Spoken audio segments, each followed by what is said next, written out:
Cosa si intende per clausole vessatorie nei rapporti B2B? Quando sono efficaci?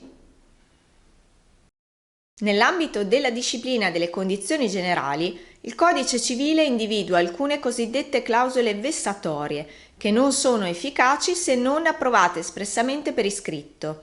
Si parla infatti per queste tipologie di clausole di necessità di doppia sottoscrizione o di specifica sottoscrizione. Si tratta di fatto di clausole che aggravano la posizione del contraente che non partecipa alla redazione delle condizioni generali e si trova vincolato ad esse, senza poterle negoziare, sulla base di un mero criterio di conoscibilità, come abbiamo spiegato in un altro video di cui vi lasciamo il link in descrizione.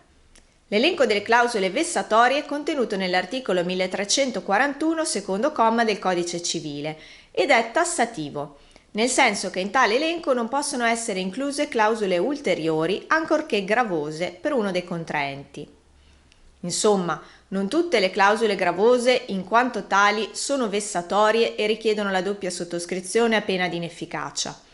In altri video e articoli presenti anche sul nostro blog abbiamo spiegato che una volta stipulato, il contratto ha forza di legge tra le parti, ossia è vincolante per i contraenti in tutte le sue clausole, per quanto sbilanciato possa essere, nei limiti ovviamente consentiti dal Codice civile. Questo principio vale dunque anche per le clausole gravose ma non vessatorie. Ad esempio, la clausola risolutiva espressa non viene menzionata dal Codice civile tra quelle che richiedono la doppia sottoscrizione, per cui, secondo la giurisprudenza, tale clausola non avrebbe natura di clausola vessatoria.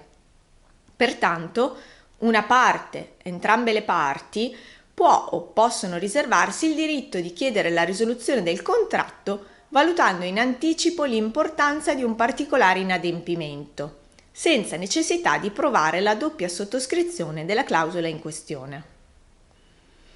Ad ogni modo, poiché la predisposizione di condizioni generali e di clausole vessatorie è particolarmente complessa, è bene affidarsi a professionisti che possano guidare la parte che intende dare ai propri rapporti commerciali una disciplina contrattuale di base ma fondamentale, ad esempio con riferimento a obbligazioni reciproche, alla durata del contratto, al recesso, alla risoluzione, alla disciplina del rinnovo, alla determinazione di legge applicabile, giurisdizione e competenza, cui eventualmente accompagnare ulteriori documenti, ad esempio preventivo, ordine di acquisto, contratto specifico, patto di non concorrenza o accordo di riservatezza o cosiddetto NDA, Non Disclosure Agreement.